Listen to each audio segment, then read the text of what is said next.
bar- estaba invitada también, tenemos invitados extranjeros, como se ve. Aun cuando la comunicación virtual, decía, igual aporta un montón.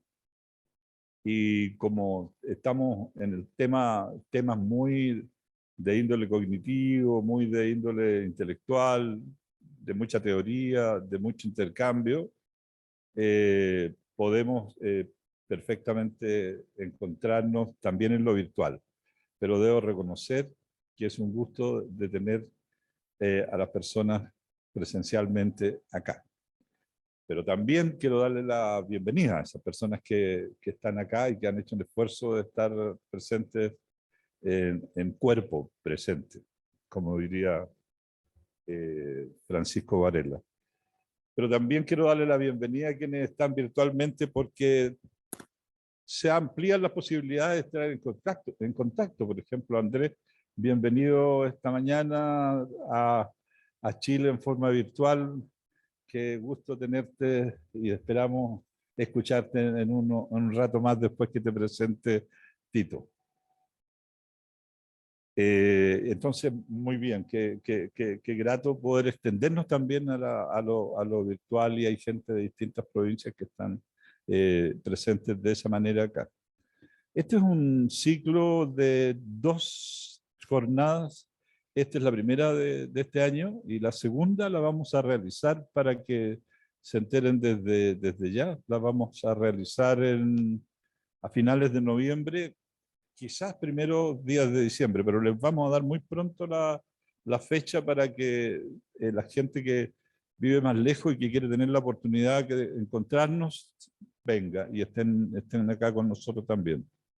Entonces, en fines de noviembre, primeros días de diciembre, les vamos a advertir tempranamente sobre eso. El, el, el momento en que se encuentra la psicoterapia y el momento en que se encuentra particularmente el constructivismo cognitivo es un momento que, siendo consecuentes con la teoría, tenemos que construirlo nosotros. Por eso quisimos darle el nombre a esta jornada de en qué está el constructivismo cognitivo hoy, en qué está la psicoterapia hoy, en qué está la teoría clínica hoy y en qué está la metateoría hoy.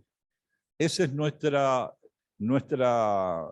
propósito para juntarnos hoy día y mostrar los diversos temas que ya estamos dialogando, que vamos a dialogar con ustedes.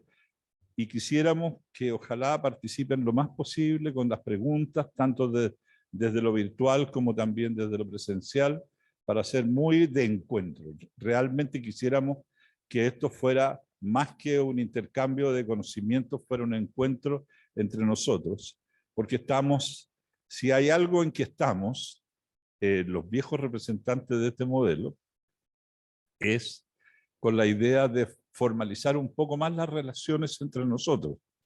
Y APSICO, que es una de las instituciones que participa en esta reunión, APSICO es la Asociación de Psicoterapeutas Cognitivos, que ya tiene una historia de como 20 años, si no me equivoco, más o menos, Tito, ¿no? Y quisiéramos reactivar a APSICO, incorporando muchos más socios, tener más presencia y hacer más actividad a partir de la cosa más gremial, de lo cognitivo, que hay muy poco en Chile.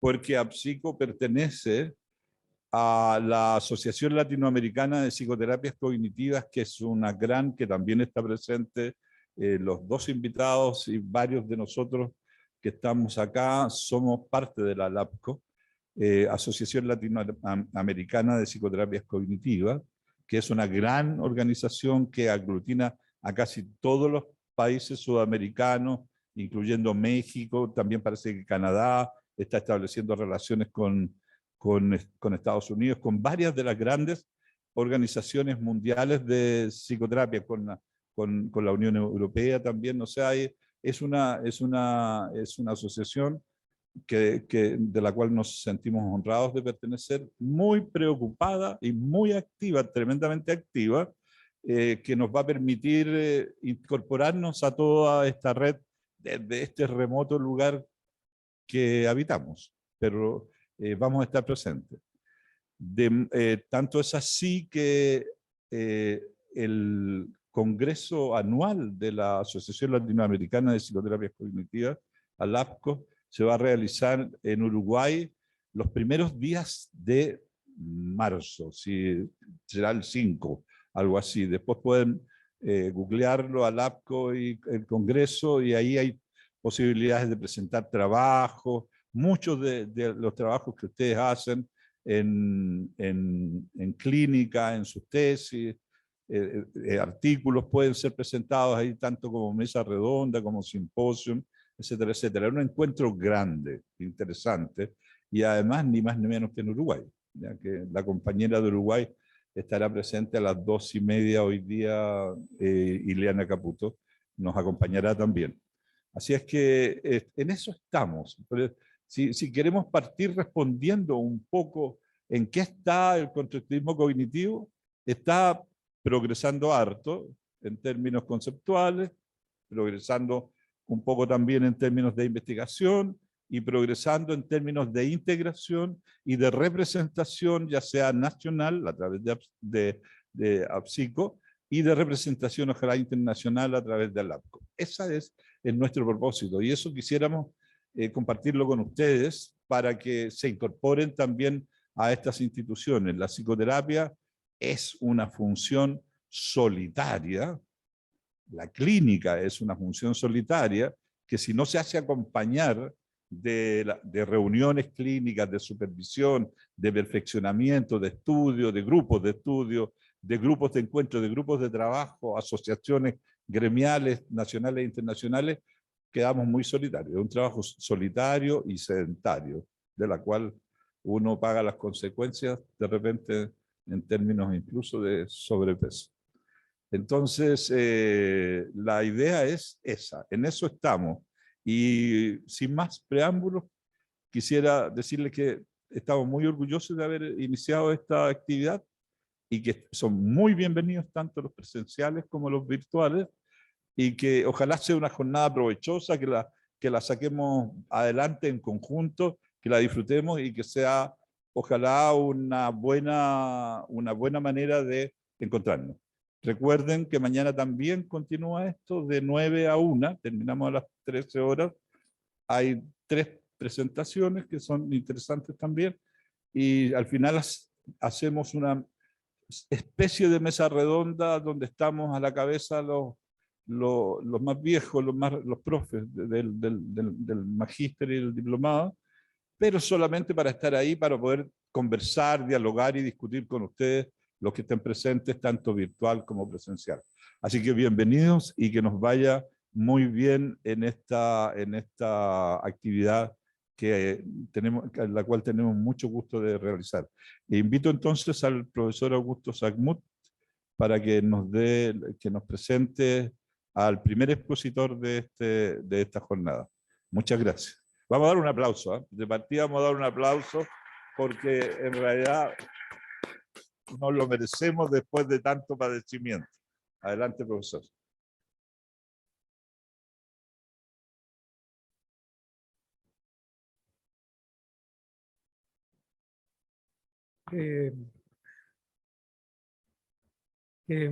Yo tenga que presentar a Andrés no es casualidad porque yo tengo una larga historia con él. Se volvió un hábito la mascarilla. Disculpas. Andrés Sánchez, un distinguido psicólogo argentino, al que conocí siendo alumno del primer grupo de entrenamiento que el grupo postracionalista chileno hizo en Buenos Aires en los 90, comienzan los 90, por encargo de Vittorio Guidano. Como ustedes se habrán dado cuenta, la expansión de este enfoque, guiado directamente por Vittorio Guidano, fue enorme, y uno de los pilares ha sido el grupo argentino, principalmente, diría yo, en este momento, Andrés Sánchez. Entonces, comentaría. Ok, ahí. Ok. Más allá de las presentaciones personales, tengo que hablar de las formalidades, ¿no es cierto? El profesor Sánchez es director de una institución fundada por él que se llama Ser Asir, que digamos que tiene un nombre así de particular porque está creado bajo el influjo del giro de lo constructivista cognitivo a lo fenomenológico. Quería representar en esa expresión poética Ser Asir, la nueva mirada. Ahora, además de eso, ha tenido roles gremiales importantes. Por ejemplo, es expresidente de la Asociación Argentina de Terapia Cognitiva, actual miembro de esa comisión directiva. Es terapeuta y supervisor, ambas cosas, dentro del cognitismo racionalista, también en el enfoque fenomenológico hermenéutico. También es un supervisor que es certificado por la Asociación Argentina de Terapias Conductuales. Ustedes oyeron hablar de la importancia de la LAPCO, que fue una institución que fundamos en los 90, una media docena de ahora ancianos, que igual estamos metidos hasta el fondo en dirigirla. Y Andrés se sumó, siendo muy, muy joven, y en este momento, como han pasado los años, él también es miembro fundador de la LAPCO. Por supuesto, sus artículos tienen que ver con los cambios de paradigma y los procesos de cambio en psicoterapia.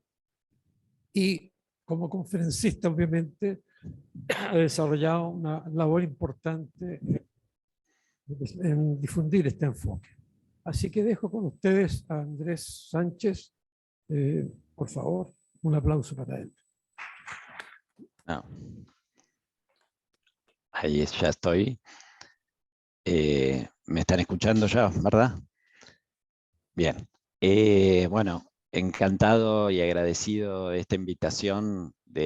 Agradezco a la Universidad de Chile, bueno, a Juan Yanis, a Gran Tito Sacmud, entrañables amigos de Chile, que la verdad que estar acá y tener esta posibilidad rápidamente de estar hasta en mi consultorio, poder estar con ustedes es un placer, pero al mismo tiempo debo reconocer que extraño la posibilidad de ver la cordillera o de tomar un pisco sour. Esa entiendo que me las deben o las voy a ir a buscar en algún momento para que sea realmente rico todos estos encuentros que bueno, que de todo tiene su pro y su contra, ¿no?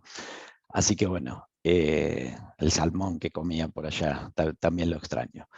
Así que en algún punto, bueno, vamos, me encantó y me encantó todas las presentaciones que hay, temas interesantísimos, temas nuevos, temas que tienen que ver, ¿no?, con lo que está pasando, con los cambios. Ahí vi una presentación de Paula Vergara, sí, sobre el tema de las identidades de género, de todo lo que viene implicando, y yo justo voy a tocar un tema, ¿no?, de que siempre me es interesante y que tal vez hay una simpleza que como los psicólogos tal vez nos fuimos complicando a veces con determinadas cuestiones o determinadas teorías o determinado posicionamiento para que exista alguna vez personas por ejemplo, en la población, mencionando algo en la población trans, como un porcentaje muy alto de ni siquiera ser comprendidos en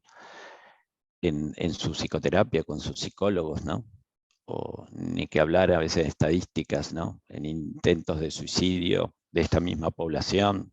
En el mundo es de 1,6, acá es de 46%. Es decir, la importancia, a veces vamos avanzando. Acá en Argentina hay ahora una ley de identidad de género donde está dentro de la ley el tema de la autopercepción, ¿no? Y todo esto, ¿a qué viene el título con lo que quiero hablar, que es cómo ayudar a las personas? En definitiva, yo no soy un gran catedrático, lo único soy un gran clínico que paso muchas horas ahí en el consultorio y tratando de cómo ayudar cada vez más a las personas.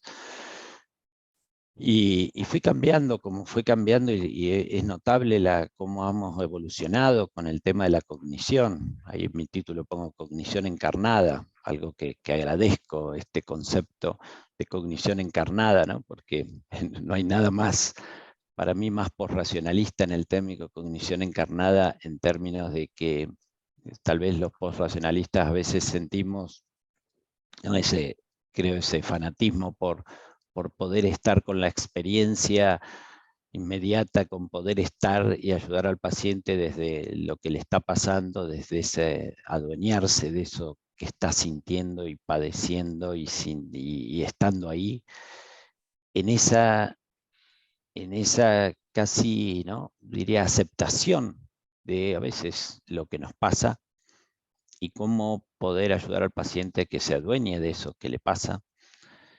Y eso, entonces uno dice, todos hemos ido haciendo un recorrido, ¿no? A veces hemos pensado lo que nos pasa era tal vez a partir de alguna creencia, que nos pasaba esto porque teníamos creencias de algún modo, algunas erróneas o inadecuadas al contexto, ¿no? Entonces, y casi acá me paro nomás para decir cómo atendíamos hace unos años atrás, ¿no? Cómo se atiende a veces con determinados protocolos o diagnósticos que tenemos, cómo se atiende a las personas. Imagino que hoy presentan alguna situación como el género fluido, que está así, y alguien que se autopercibe, por ejemplo, yo con apariencia de varón me autopercibo mujer, o qué hay si el día de mañana, hoy lo estamos teniendo bastante más claro y estamos avanzando en esto y estamos pudiendo, bueno, partir de poder ayudar a las personas a partir de lo que les pasa. Esto es inevitable. Por eso yo llamo respeto hacia el otro. Lo podemos ayudar, pero siempre va a ser respetando lo que le pasa. Casi hasta parecería lógico, lo hablo y digo, casi hasta alguien que hasta está en otra disciplina diría, pero no es obvio esto. Y sí, la verdad que es obvio, pero pareciera que no nos fue tan fácil ni tan obvio, porque a veces hemos tenido teorías o tenemos maneras de estar con las personas y no se han sentido comprendidos en lo que les pasa. Evidentemente algo falló en nuestra manera de posicionarnos ante un paciente, porque podemos tener muchos errores, pero que el paciente no se pueda comprendido, que no podamos estar en lo que le pasa, creo que es nuestra función. Entonces, que ahí sí se me presenta mañana alguien que ahora lo estamos entendiendo, bueno, ni que hablar hace 50 años, sí, un gay, ahora el género fluido. Sí, tenemos que tener un diagnóstico siempre, un protocolo para saber interactuar con un paciente. Si carezco de un diagnóstico, me costaría actuar. Si viene un paciente ahora, también, que se siente, se autopercibe perro, ¿qué hago? ¿Sí? ¿Cómo hago para ayudarlo? ¿Sí? Se autopercibe perro y yo tengo que ayudarlo para ver cuál es el problema que está teniendo esa persona. Entonces, si uno se fija, ¿no?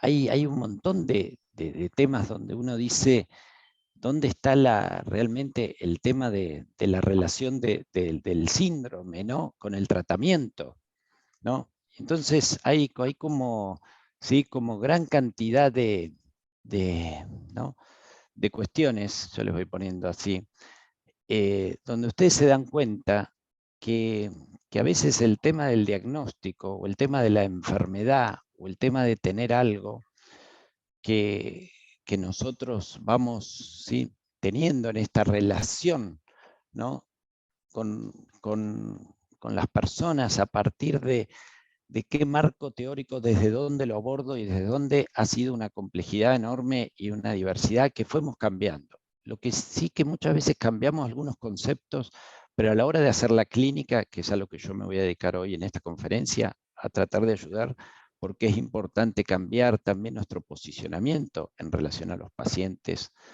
o en relación a nuestra manera de tener seguridad para poder abordarlos.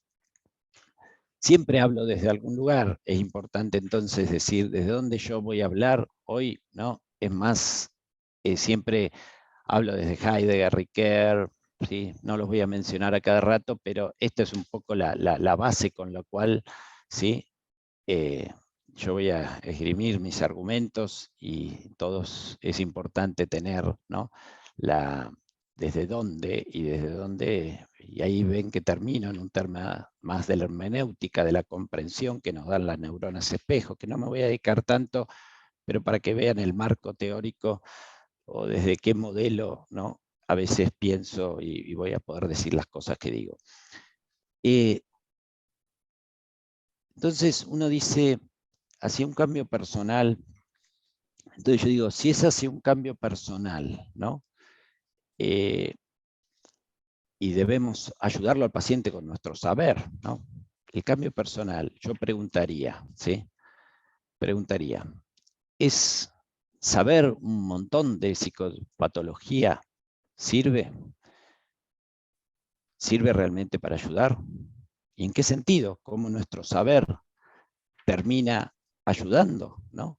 A las personas? ¿Cómo hacemos?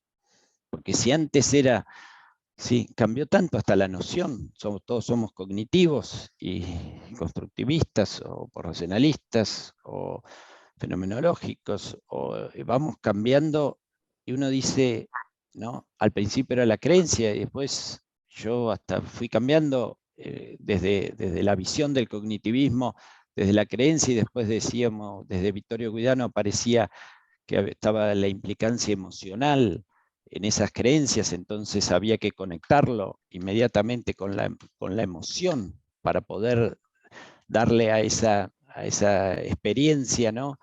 Como una validación a partir de lo que le está pasando a la experiencia inmediata. Entonces suponía, digamos, en ese momento que era a partir de, no solo de su creencia, sino del modo de estar sintiéndose, que la persona, ¿sí?, se experimentaba e iba encontrando un sentido de sí, y desde ese lugar, bueno, yo pensaba, digo, bueno, voy ayudando al paciente por la cognición, ¿sí?, o lo que yo estoy sintiendo, ¿sí? Y después cada vez más el concepto de cognición se empezó a ampliar. Se empezó a ampliar, entonces obviamente hasta el clásico cognitivista, ¿sí?, empezó a, bueno, a darse cuenta que estos temas de la creencia o la reestructuración de algunas ideas y creencias, digamos, el valor que tiene, que sin duda, como todas las psicoterapias, han ayudado y ayudan mucho a las personas, pero me voy a dedicar a este tema del respeto hacia las personas, ¿no? Es decir, el respeto, ¿sí?, hacia el otro en términos de cómo puedo respetar, a veces, porque muchas veces algún paciente mío, si fui atendido como yo creía en algún momento, tal vez en la creencia o como un cognitivo conductual, de alguna manera, no sé si se sintió totalmente respetado a partir de mi teoría o lo que yo pensaba, que tal vez lo ayudé a dejar de tener algún síntoma o a sentirse mucho mejor porque encontró otra nueva manera más funcional de la que venía teniendo, seguramente lo habré ayudado. Pero no sé si la persona, ¿sí?, cómo asegurarme que mi teoría, y si soy un psicoanalista, o si soy un sistémico, o si soy un cognitivo, ¿sí?, cómo la teoría se adapta tanto, pareciera, a la sensación y a la experiencia inmediata o a la experiencia genuina del paciente. ¿Cómo hago, no? Con distintas modalidades de pensarlo. Entonces uno podría ahí suponer que podría haber una especie de, si se quiere, de traición a la verdadera experiencia si de alguna manera le explico al paciente algo desde algún modelo teórico que no, ¿sí?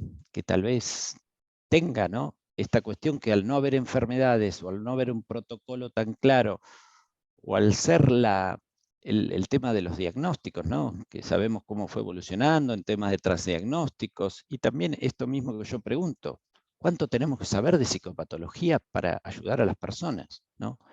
¿Cómo se llega a que ese saber, porque si en definitiva el saber es encarnado, es decir, lo tiene que experimentar la persona para hacerse carne en su vida y sentirse de una manera distinta a partir de esa nueva cognición, o ayudarlo a posicionarse distinto a partir de eso? ¿Cómo es que si esto es así, ¿sí? Es decir, ¿cómo hacemos para que esa cognición la encarne y sea propia y sea desde él, ¿no? Pues parecería que muchas veces los psicólogos, y a partir obviamente acá sí, tengo que mencionar este tema de cómo la psicología, y a veces hablamos de psicopatología y hablamos de psicoterapia, o hablamos en sí de términos de salud, que la medicina nos ha aportado muchísimo y que sin duda ayuda, como todas las ciencias naturales, a encontrar esa invariante, a encontrar esa recurrencia, a encontrar cómo me posiciono de alguna manera tan mal que quedo atrapado en ese diagnóstico. Ahora, es quedar atrapado en ese diagnóstico. ¿Ese soy yo? ¿Ese es mi identidad? ¿Eso es como yo, es mi sí mismo? Quedar atrapado en alguna situación patológica o en alguna vida que no, ¿sí?, no me da posibilidad de seguir la vida en mi historia. ¿Ese soy yo? ¿O es algo que me está impidiendo ser yo? Y que entonces, en este punto, ¿no?, saber de psicopatología me puede servir mucho. Primero que sirve obviamente primero para hacer cuestiones que tengan que ver con la prevención, con manuales de salud, con la creación de algún psicofármaco, con la creación sí, pero acá me voy a detener de todos los manuales, ¿no?, los DSM, con todo lo que veo, que a veces si tenemos que ubicar políticas de salud en colegios y todo, sin duda que los diagnósticos son imprescindibles. Ahora yo digo, ¿cómo mi diagnóstico, esta urgencia a veces que tenemos, vamos a encontrar el diagnóstico para poder ayudar al paciente, ¿no?, prematuramente, ya rápido, veamos el diagnóstico para poder ayudarlo? Porque parecería que sin ese diagnóstico no le sabremos preguntar acerca de lo que le pasa y lo que siente si no tenemos diagnóstico. No le podemos preguntar acerca de qué le pasó en su vida o en relación a un síntoma que le pasó. No podemos acceder a cómo hacemos para, o la pregunta es, si sabemos tanto de psicopatología y de diagnóstico, ¿cómo hacemos para que ese saber nuestro le llegue funcionalmente a un cambio de vida a la persona?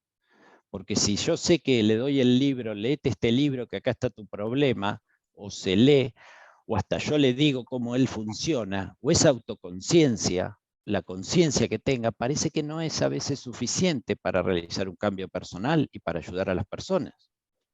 Y la tenemos reclara. Y es una linda explicación. Explica muy bien todo el proceso, tal vez de toda la vida y de toda la vida y de su pasado. Lo explica bárbaro. Un diagnóstico explica muy bien la recurrencia que fue teniendo la persona y la explicación es bárbara. Y la persona no cambia. Sí, podemos evitar un síntoma, pero no cambia un posicionamiento de vida que le sea propio. Entonces, ¿cómo hacer, no? ¿Cómo hacer para ayudar a las personas que si a veces mi saber, y me cuestión cómo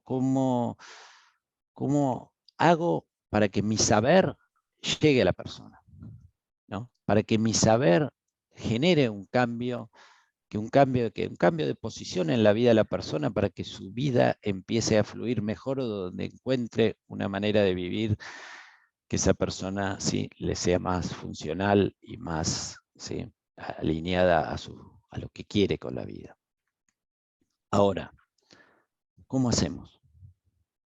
Evidentemente, no va a haber ninguna teoría que nos diga, en términos, una teoría digo, que nos diga, es decir, en esta persona, porque lo vamos a tener que encontrar y ayudar desde la propia historia, persona, y desde la situación puntual de esa persona. No va a haber ningún concepto abstracto o un diagnóstico claro que sea un poco impersonal, que no sea vinculante con la historia de la persona, que nosotros le vayamos a decir algo, que le generemos un gran cambio. Sí le vamos a generar un cambio con una nueva cognición, o con una conceptualización hermosa, o como yo pensaba antes también con el modelo de Vittorio Guidano, con conocer las reglas abstractas de su funcionamiento, ¿sí? Lo voy a ayudar. Sí, seguro que lo ayudaba. Pero conocer las reglas abstractas de su funcionamiento, y ser muy autoconsciente del funcionamiento y cómo yo soy, no necesariamente me lleva a un cambio de posición en la vida, y un cambio para promulgarme ahí en una posición que me ayude a cambiar mi vida. Porque nosotros no buscamos cambiar explicaciones, ¿no? El otro día hace poco una pareja vino, y entonces ella le decía a su marido, no, porque él tiene ella fue muy psicoanalizada y después hizo muchas terapias, y entonces ella dice, no, porque a mí me pasa esto, a mí me pasa lo otro, y yo lo explico bien, lo conceptualizo, y yo le pregunto algo y no sabe ni lo que le pasa, no sabe lo que siente. Y entonces, no, entonces y ahí él tiene que hacer terapia, ¿cómo puede ser que no hace terapia? Entonces ella, ¿no?, realmente estaba haciendo una crítica a su marido, que no sabe nada de cómo funciona, su mundo interior, no conoce nada de su mundo interior, no conoce nada. Entonces, y así que yo estoy mal, dice, bueno, y lo traje acá más o menos a terapia, ¿no? Entonces le pregunto, bueno, ¿y vos cómo estás? Yo estoy bien, me dice. Yo la verdad que estoy bien. A veces, bueno, cuando ella se enoja así me pongo mal, pero yo ando bien, ¿no? Entonces, ¿no?, yo le digo a ella, pero él está bien, ¿no? Es decir, parece que él no va a ir, le insistió durante años, él no necesita ir a psicoterapia si está bien. La psicoterapia sirve para cambiar a las personas, a que cambien su vida. Sirven porque están mal en su vida.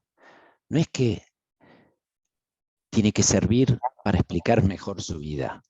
Es para cambiar la vida. No es para cambiar la manera de explicarse la vida. Y a veces parece que ¿sí? Y ella, paciente fanatizada tal vez y enamorada de todos los psicólogos y psicoterapeutas que han existido en su vida, y la manera de explicarla y todo. Entonces, obviamente, ¿qué va a pasar o qué está? Bueno, tengo que ayudarla a que ella, si realmente quiere que su esposo cambie, la lleve a una situación que la vida de ese esposo necesita un cambio para estar mejor, que seguramente por otros pacientes que he tenido, cuando ella le plantee que se quiere separar, y eso sí le va a cambiar la vida, puede ser que ese punto haga que esa persona vaya a terapia, o que tal vez la terapia le sea funcional a lo que busca, porque si no va a ir a terapia y que sí, ¿por qué venís a terapia? Y porque mi mujer me hincha mucho y me genera, ¿sí?, mucho. Entonces, es decir, esto no está encarnado el verdadero problema, porque el problema, ¿sí?, o la ayuda que nosotros tenemos que hacer, en definitiva, es una ayuda, ¿no?, de cómo hacemos para que eso encarnado, ¿no?, o cómo hacemos para que en definitiva se encarne. Y cuando se encarne, por eso me gusta el concepto de cognición encarnada, porque no hay duda que tiene que salir desde la carne del paciente. Es decir, es algo, ¿no?, que va a ocurrir desde, ¿sí? Entonces, claro, en los diversos, ¿no?, niveles del procesamiento, ¿no?, sabemos que es encarnado, situado, extendido, dinámico, que en definitiva es como a veces, ¿no?, una cognición, ¿no?, algo que para mí es importante, ¿no?, como las cogniciones, ¿no?, en nuestra manera de conocer el mundo hay una primacía ontológica de la carne, ¿no?, del cuerpo. Sin duda que la cognición es situada.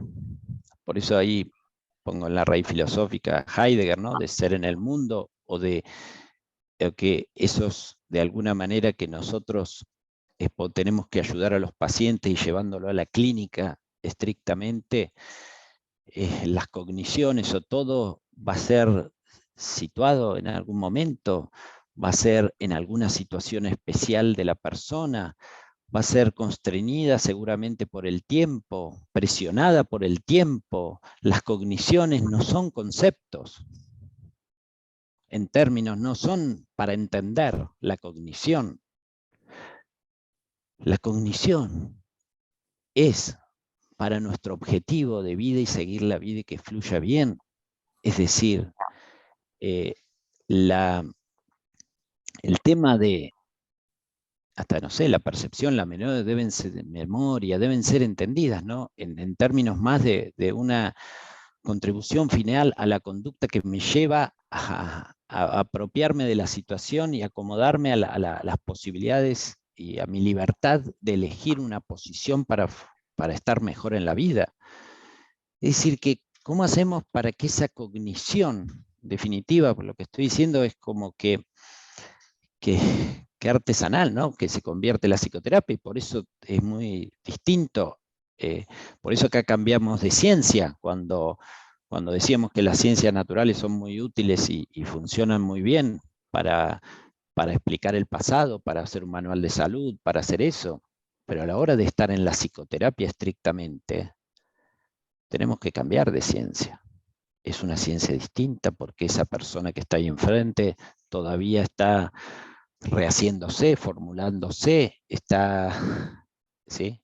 Tenemos que ayudarle a tener la libertad de generar, ¿sí?, un nuevo dominio de algo, y que yo le explique estrictamente y le dé un gran conocimiento de cómo ha funcionado hasta ahora, parece no ser suficiente.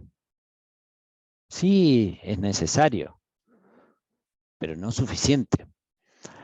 Y menos todavía, menos suficiente cuando yo le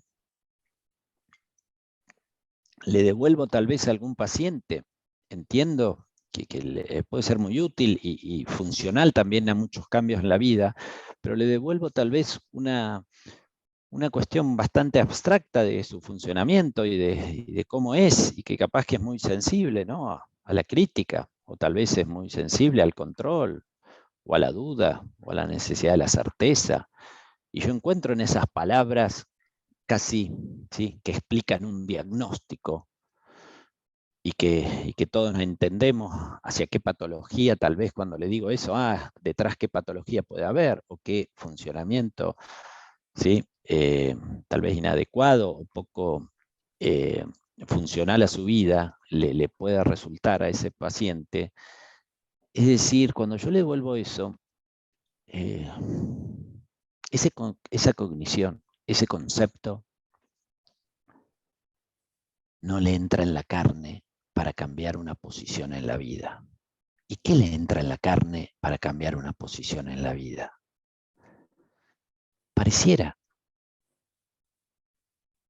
que lo que entra en la carne para cambiar una posición en la vida es la implicancia en la situación, el acontecimiento concreto, donde yo me posicioné o me posiciono de una u otra manera, y esa misma cognición está situada, está en muchos aspectos de la experiencia que me voy a tener que referir para poder ayudar a estos pacientes, porque parece que la experiencia, el conocer, la teoría del conocimiento, o lo que podemos llamarlo la ipseidad, lo que nos pasa momento a momento, lo que ocurre ahí, tiene una complejidad para ser encarnado. Tiene una... La ipseidad es eso, ¿no? Como ese momento experiencial donde uno tiene como distintas dimensiones, o lo podemos estructurar para poder ayudar al paciente, que yo lo estructuraría así, para poder ayudar a los pacientes en el término de cosas que nosotros hemos aprendido siempre y hemos estado, ¿sí? Muy alineados, ¿no? Con todo lo que tiene que ver con el apego, con la predisposición emocional, o que eso que decía antes, ¿no? De la autopercepción, o de cómo uno se siente desde esa experiencia, que seguramente desde cómo me fui posicionando desde mi más temprana infancia, ¿sí? Hay una manera, ¿sí? Que llamamos predisposición emocional, una manera de sentirnos, que esa es parte de la experiencia que debe ser encarnada y que uno debe, ¿sí? Pero para ser encarnada debe ser situada, decían, ¿no? Ahí decía el procesamiento de la información, debe ser situada. ¿Qué quiere decir que debe ser situada? Que no hay posibilidad de que yo me adueñe de mí mismo, sino es a partir de mi vida, en un ejemplo concreto de mi vida, en un acontecimiento concreto de mi vida.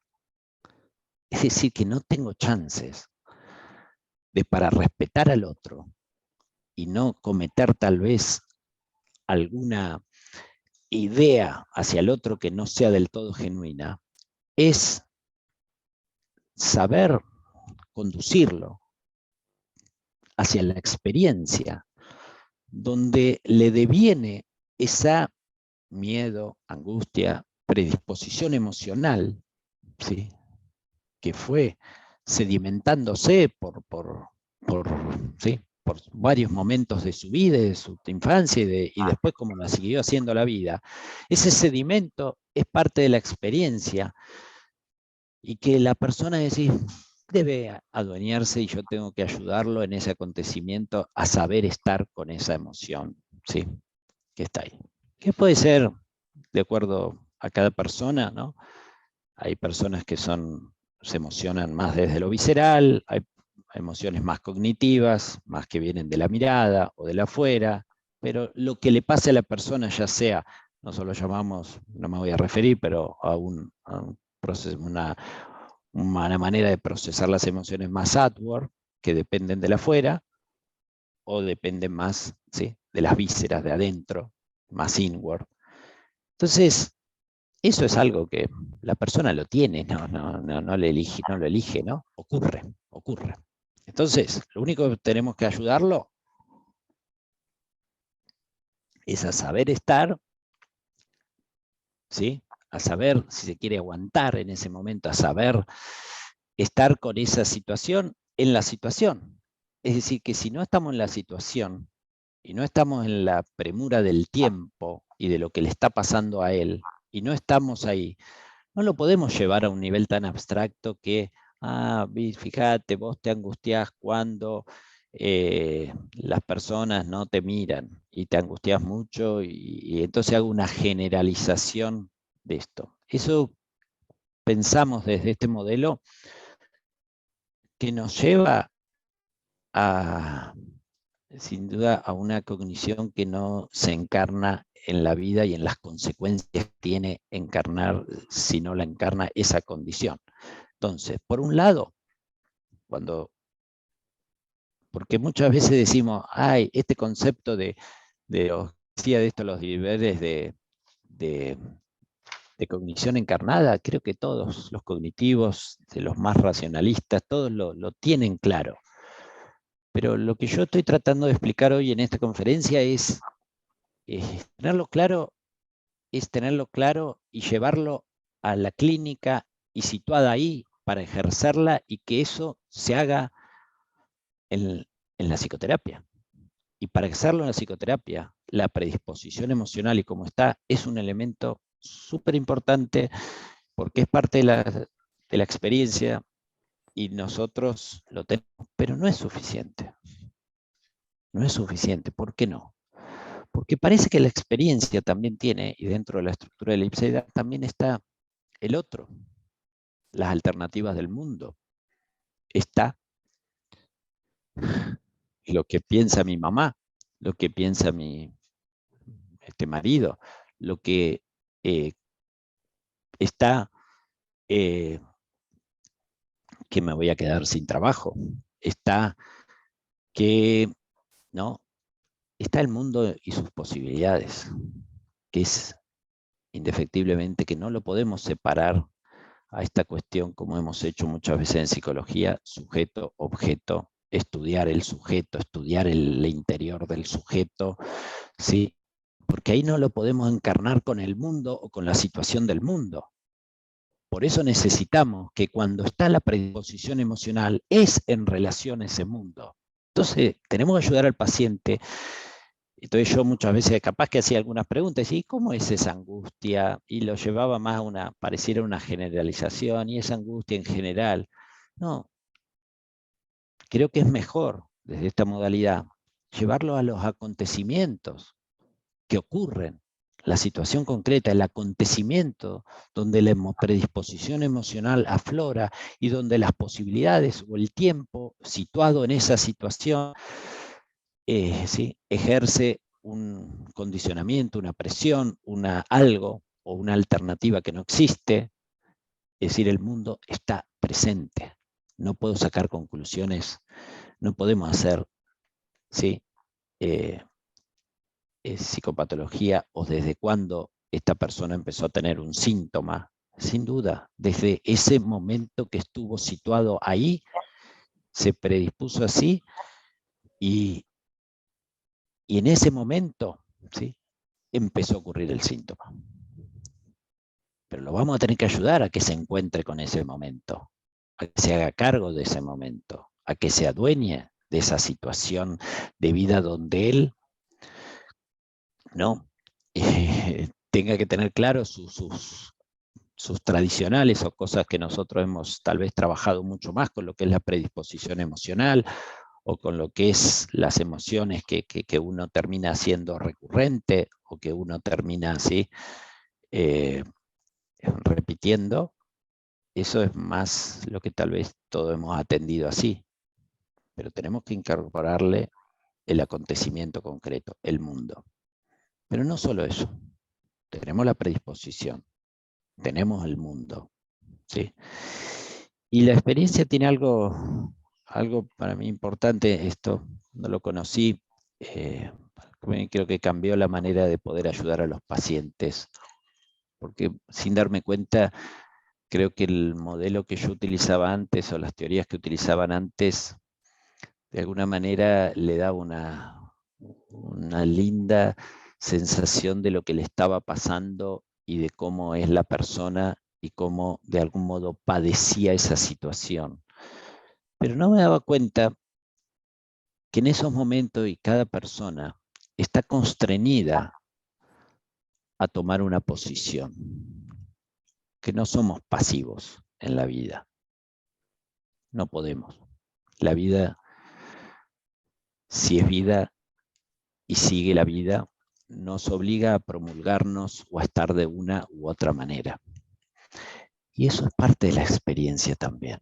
Pues si no, parecería que yo observo mi experiencia, ¿no?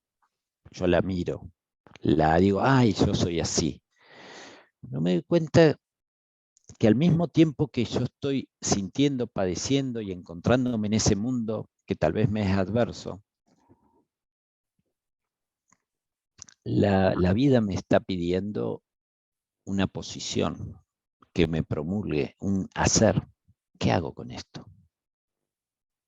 La vida me está, si se quiere, ¿sí?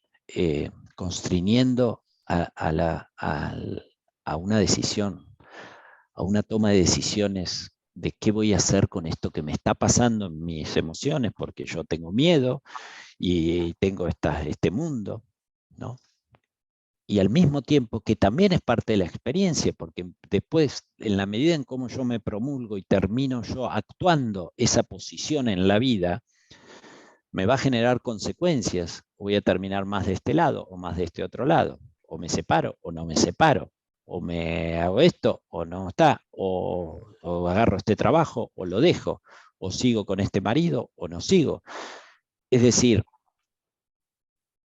no es nada más información, ¿no? que de algún modo nos sirve. Por eso la cognición no es para entender, ¿no? Es para hacer la vida.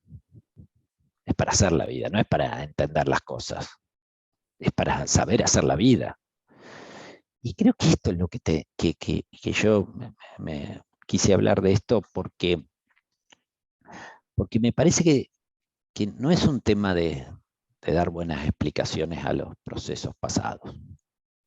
Es un tema de implicar a la persona a cómo está haciendo su vida, implicarla,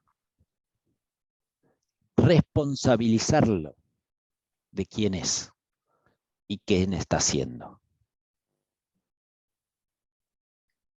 Responsabilizarlo, ¿sí? Significa que también le damos la libertad de poder actuar de una u otra manera. Obviamente siempre dentro de las alternativas que el mundo le va a ofrecer, ¿no? No vamos a hacerlo desde lugares utópicos, ¿no? O desde lugares que no están. Vamos a tratar de ayudarlo desde esos, ¿no? Desde esos espacios. Entonces, qué importante que es, ¿no? Entonces, si yo tengo que responder a esto, ¿no? El tema de si es importante saber psicopatología, ¿no? En algún punto siento que es relativo, ¿no? En términos de hacer psicoterapia, ¿no? Es decir, como todo saber nos viene bien, y saber cómo es el concepto y cómo hay un tema de coordinación con el otro que nos va a ayudar, y saber siempre nunca nos va a venir bien para saber interactuar y encontrar maneras de preguntar. Pero lo que nosotros tenemos que saber, y aún sabiendo mucho de psicopatología, es saber preguntar para que el paciente se encuentre consigo en lo que le está pasando, en cómo se está sintiendo y en las alternativas del mundo que tiene y en las posibilidades del hacer. Es decir, que las posibilidades que nosotros tenemos o lo que nosotros buscamos en psicoterapia es brindarle al paciente un sentido de libertad que lo lleve a hacerse cargo de su vida. Y después sí existen otras disciplinas que yo no me dedico y no hablo de eso. Psicoeducación, sí, bueno, todo lo que tenga que ver con otra disciplina que no es psicoterapia, es psicoeducación, ¿sí?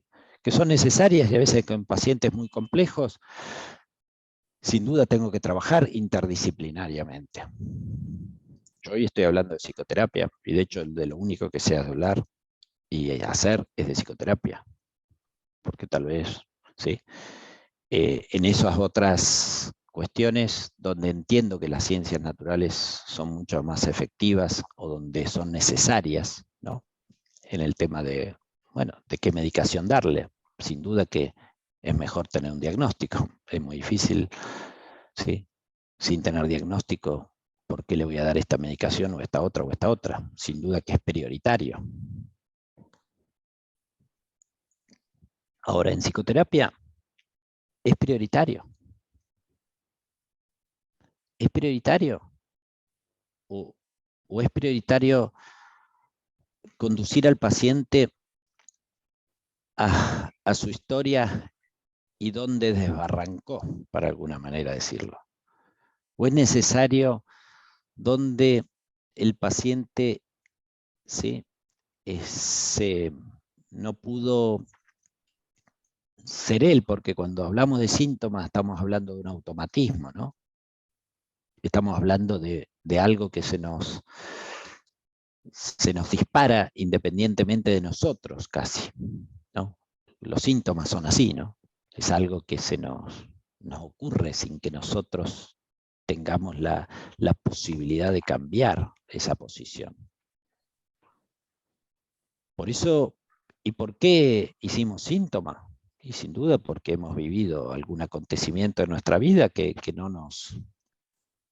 no pudimos con ella, y al no poder con ella, el síntoma, yo en una conferencia una vez puse gracias síntoma, ¿no? La titulé gracias síntoma. Es decir, sin duda, ¿quién agradecería al síntoma? El propio self, que no estaría en contacto con lo que le está pasando en la vida, que es lo que nosotros tenemos que hacer para poder ayudarlo.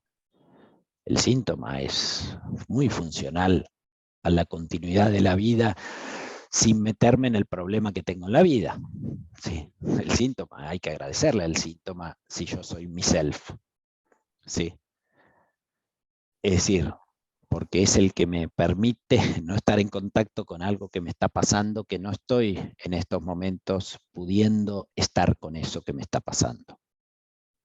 ¿Y cómo hago para saber estar con lo que me está pasando? Por lo pronto, si somos psicoterapeutas y tenemos que ayudar a ese paciente, es saber preguntar. Y saber preguntar acerca de, ¿no?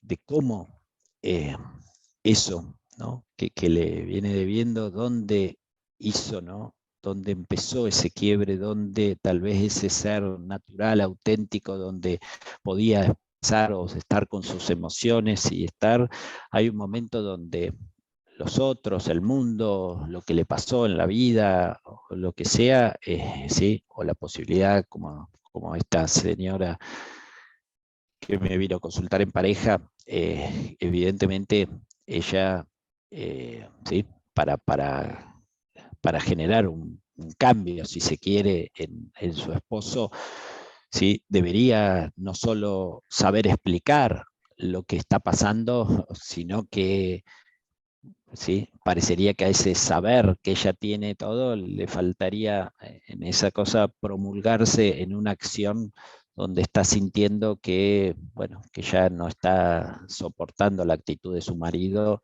y que ya ¿sí? Y que está pensando en separarse, pero no pensándola desde un tema teórico, sino pensándola es que estoy dispuesta a actuar la separación, pues si no siguen siendo explicaciones.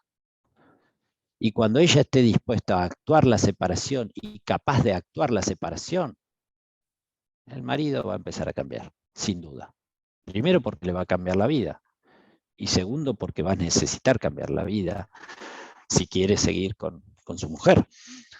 Es decir, es un tema, por eso digo, no es un tema, hasta con esta paciente, no es un tema de lindas explicaciones o que ella sepa, es un tema de saber actuar la vida en función a lo que yo voy promulgando y lo que siento que es mejor para mí. Pero a veces uno dice cosas que no se corresponden, ¿no? con lo que después, digamos, sostengo, digamos, hay como una especie de contradicción a veces, ¿no? En los pacientes que nosotros tenemos que ayudarlos a que justamente puedan elegir la conducta que sea más apropiada en función a sus intereses, ¿no? Pues si no, es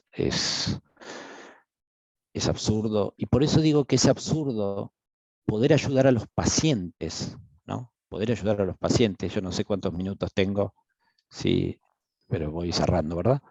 Por la hora. ¿Cómo ayudar a los pacientes, ¿no? A ser ellos, a encontrar cierto nivel y bastante de autenticidad, donde puedan, sí, apropiarse de su vida. Por eso decimos, lo peor que hay, yo siempre digo, lo peor que hay es el trabajo que tenemos todos los psicoterapeutas cuando nos llega un paciente que nos dice, bueno, lo que pasa que yo soy TOC, soy depresivo. Ajá, ¿no?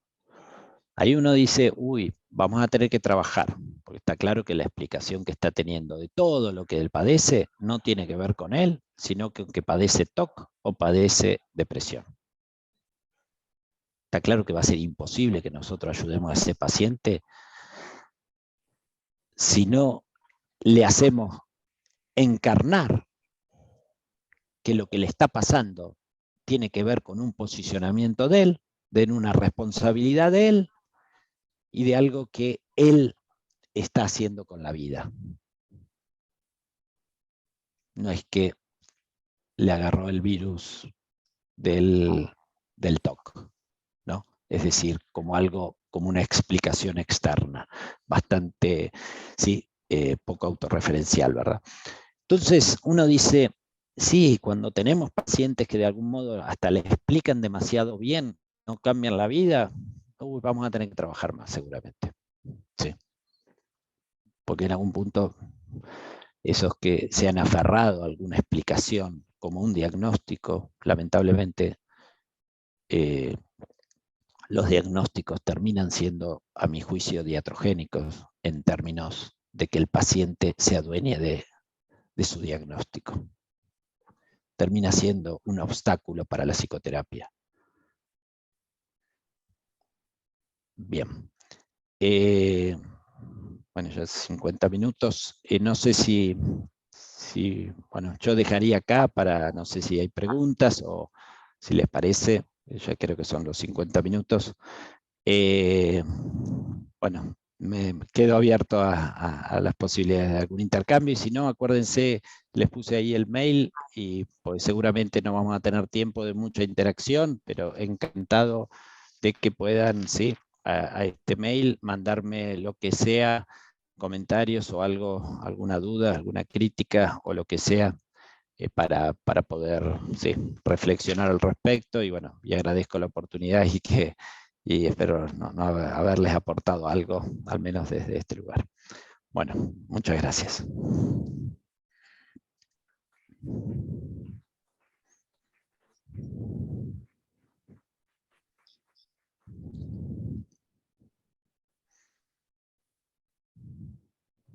Aló. ¿Se escuchó, no? Sí. Sí. ¿Hay alguna pregunta que quieran hacer?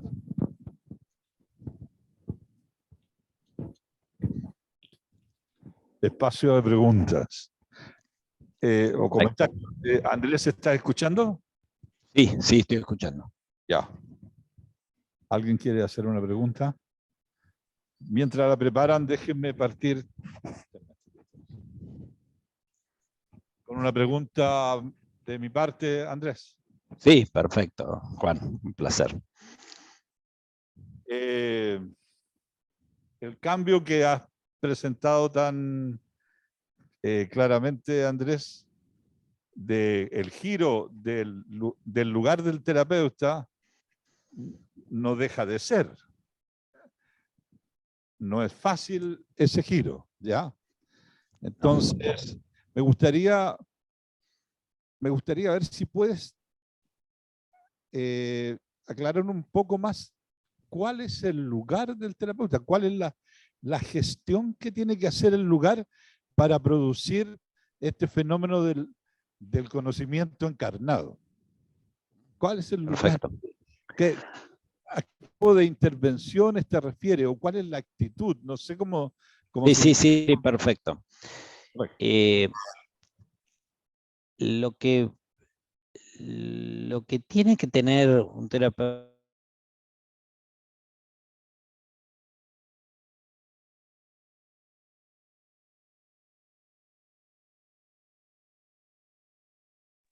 ahí está, ahí.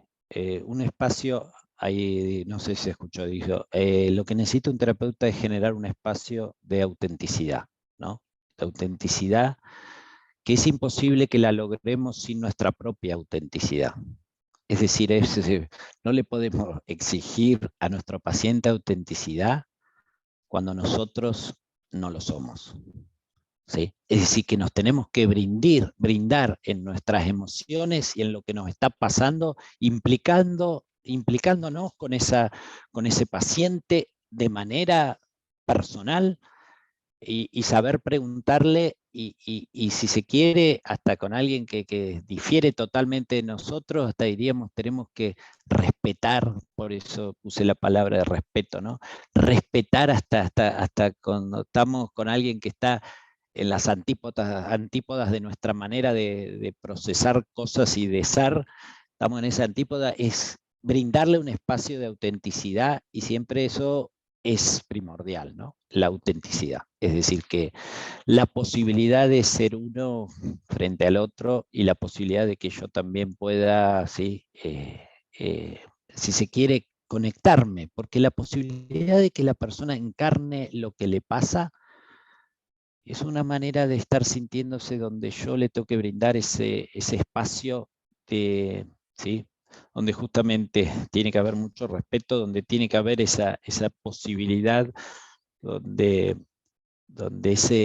esa pregunta que yo le hago la va a bucear, la va a encontrar en su propia vida, ¿sí?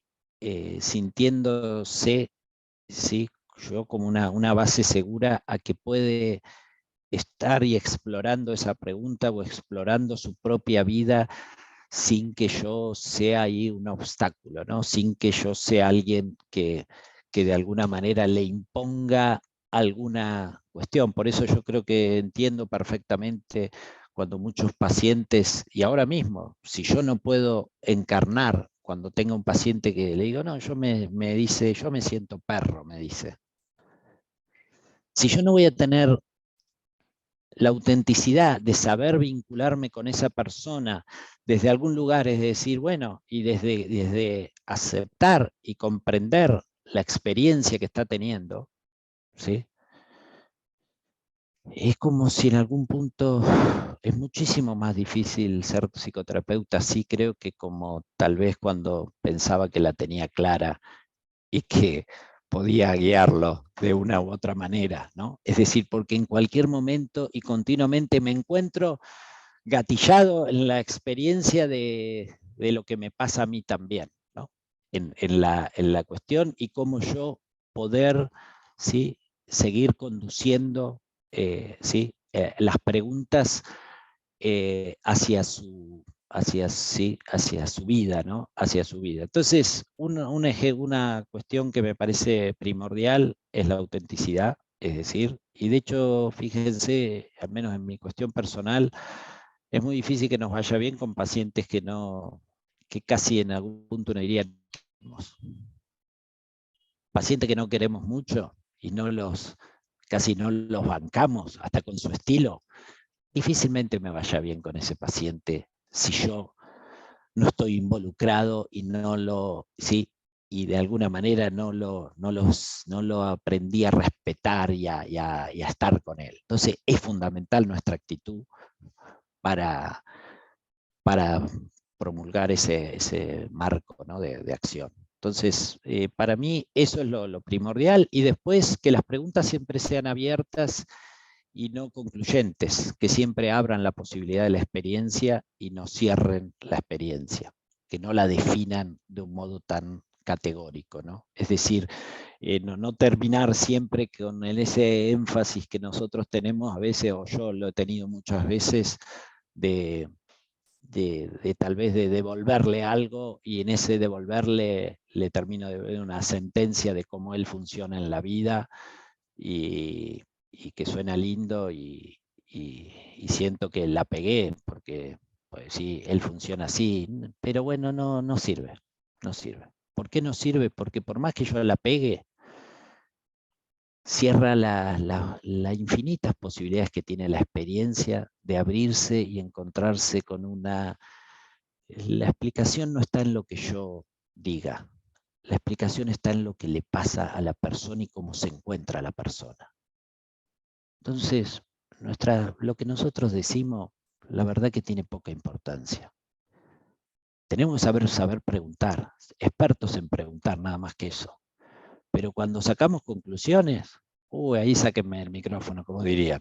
Sí, no, tendría que evitar sacar conclusiones, ¿sí? A veces me tiento y a veces me vuelve el psicoterapeuta que fui en el pasado y capaz que cometo esas cosas, ¿no? Pero creo que tengo que evitar de formular sentencias y de estar siempre más que nada, ¿sí? Generando la pregunta y abriendo la posibilidad, y creo que esa es la actitud, que creo que ayudamos más a que encarne su posición en la vida y se haga cargo. No sé si fui claro, Juan.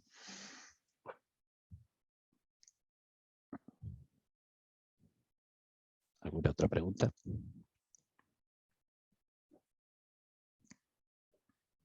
Ahí no escucho. ¿Se Hola, escucha? hola. Ahora sí, ahora sí.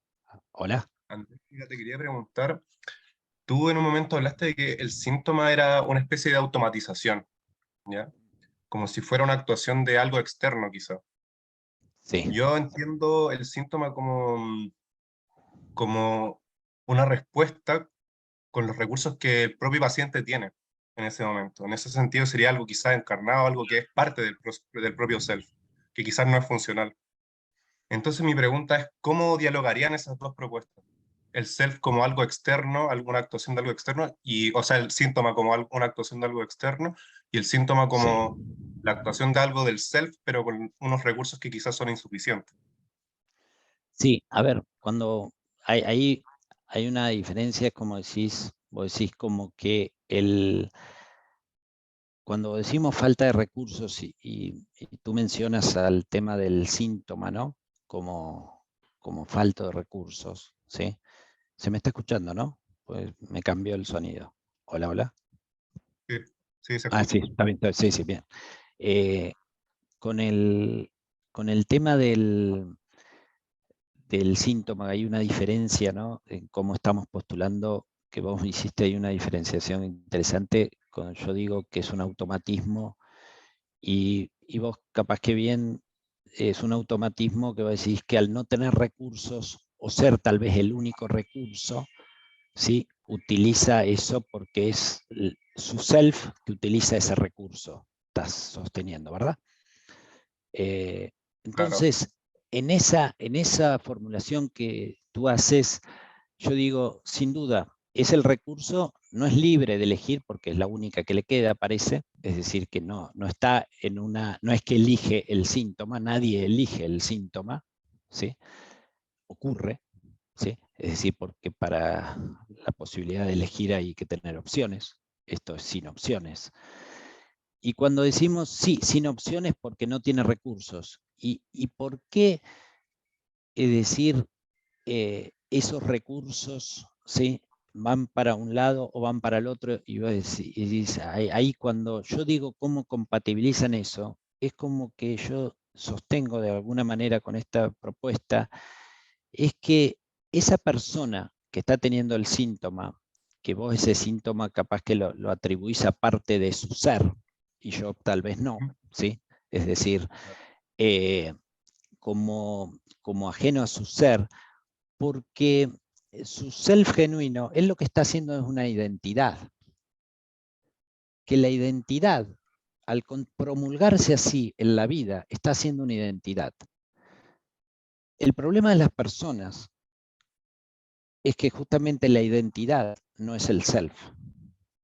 A veces hacemos una identidad que es un traje que no nos va a nuestro sí mismo, es un traje, una identidad que no es apropiada a mí mismo, una identidad donde difiere de mi self. ¿Qué es el problema de las personas? Cuando hacemos una identidad, un personaje de nosotros mismos que difiere de nuestro verdadero ser genuino. Entonces yo digo, ese síntoma no es su ser genuino, es la posibilidad que tuvo de ponerse un traje para esa situación de vida. Entonces a eso yo lo llamo que esa persona que está haciendo así no es él en sí mismo, sino que es su identidad, ¿sí? Su personaje. Y entonces, sin duda ese personaje es incómodo, o siempre que hay una brecha, esta es tal vez la función que tengamos los seres humanos para vivir mejores, cuando constantemente vamos apoyándonos en nuestro sí mismo, en nuestro ser auténtico, la posibilidad de hacer una identidad que corresponda con mi ser, continuamente. Por eso la identidad debe sí, aunque parezca así, hay un libro lindo de Heidegger que dice A igual a A, ¿no? El tema de identidad, ¿no? En ese A igual a A es como diciendo, esto es igual a esto, es decir, yo, mí mismo, soy igual a esto, sí, me dura, cuando soy funcional, me dura, no sé, tal vez, sí, 2 semanas, y después tengo que estar continuamente, por eso se dice habitualmente que los trastornos de personalidad es justamente el problema que tienen, es que a veces en algo que funciona se mantienen en la vida constante sin cambiar nada, ¿no? Por eso son los pacientes más difíciles, donde justamente la posibilidad de cambiar es casi muy difícil. Y por eso digo, no sé si contesté a la pregunta, pero que creo que lo llevaría explicándolo por qué yo no lo llamo, tal vez este concepto es bueno, porque no considero que la identidad sea el self. O que lo que, es decir, desde ese lugar creo que lo contestaría. No sé si soy Ya, perfecto. claro. No, sí, pero me da para pensar como más lo que tú estabas pensando. Gracias. No, por favor, gracias a vos. Andrés, acá quieren hacer una pregunta, un segundo. Perfecto.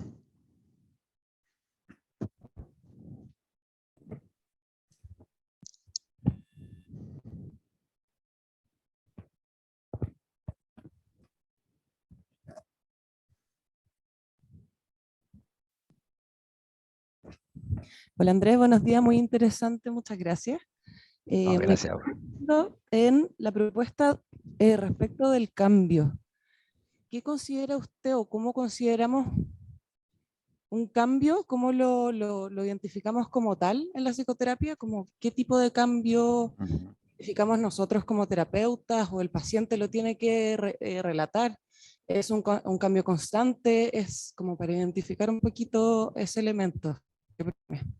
Bien, perfecto. Sí, interesante la pregunta, porque sí, qué difícil, ¿no? El cambio, porque es un cambio que nosotros lo vemos de afuera, es un cambio, ¿en qué sentido el cambio, no? El cambio, si entendemos por cambio, un cambio de posición en la vida, un cambio de posición donde la vida me permite fluir y seguir, un cambio donde tal vez, por eso es llamativo, tal vez desde lo conductual no cambie nada y se generó un cambio interno en la posición, ¿no? Es decir, porque uno dice, ¿no? El famoso chiste con los psicólogos de aquel que ¿no? que se hacía pis en la cama y que va al psicólogo y bueno, ¿no? ¿Cómo le va con el psicólogo? Y después dice, sí, no, a mí me fue bárbaro, bueno, así que sí, no te haces más pis en la cama. No, me sigo haciendo, pero está todo bien, ¿no? Es decir, hice un cambio interno donde aún haciéndome, o tal vez con la conducta de hacerme pis en la cama, encontré un cambio de posición para fluir y estar mejor en la vida, ¿no? Es decir, que los cambios, sí, qué difícil, es tan subjetivo en la posición que si yo lo tuviera que evaluar, es ante la repregunta, ¿sí? De esa persona, si está fluyendo, se está encontrando y de alguna manera no podría yo, ¿sí? Salvo a través de preguntas de cómo está, ¿sí? Que no podría yo decir que cambió algo o no cambió desde manera externa. Sí, en la posibilidad de darle fluidez a su vida, ¿no? Es la posibilidad de darle el encuentro con su vida y que su vida esté sí, más ligada a su autenticidad, a sus posibilidades de ser auténtica en esa vida y en las elecciones que tiene. Que ser auténtico no significa, como a veces uno lo interpreta, es decir la verdad o todo. Es elegir, no es alguien, es elegir, yo puedo elegir una pareja que me llevo pésimo, tal vez ir a terapia y empezar a encontrar un cambio interno en mí donde sigo eligiendo a mi pareja, pero desde otra posición que me da más sentido y me encuentro a mí mismo, si se quiere, viable con mi vida y con la posibilidad de seguir con mi pareja aún en una situación donde no termino tal vez hasta de aceptarla como como una persona, yo estoy o no, no sé, enamorada o que me pasa ciertas cosas. Entonces, cuando nosotros de alguna manera, por eso también es importante para los pacientes eso, que nosotros no nos posicionemos en algún lugar como que el cambio tiene que ser un cambio, es el cambio que el paciente necesita para fluir en su vida. ¿Sí? Que a veces, como veremos, no se separa y se sigue haciendo pis en la cama. Pero hay un cambio. Hay un cambio, ¿por qué? Porque primero que está mejor, fluye y empieza a estar bien. Entonces, sí, no hay un poder objetivar eso más que su propia sensación de fluidez con la vida, ¿no? Y con encuentro con la vida. Es eso. Ok, muchas gracias, Andrés. Muy interesante tu presentación. Te agradecemos, le damos un aplauso a Andrés, por favor. No, gracias. Acá presencial existen los aplausos, nos habíamos olvidado de los aplausos, Andrés. Bien, muchas gracias, Andrés. ¿Ya? No, gracias, por favor, gracias a ustedes y un placer y me encantó y bueno, me falta ver la cordillera y a ustedes personalmente. Encantado, gracias, Andrés. Bueno, ahora vamos a hacer un break. Tenemos café a la salida de la auditorium, café para la gente de acá, ustedes no. A la salida del auditorio está la cafetería y está listo todo para servirse un café cotidiano. Nos vemos a las 11 acá. ¿Sí? 11. Sí, 11. A las 11 con la mesa que está planificada.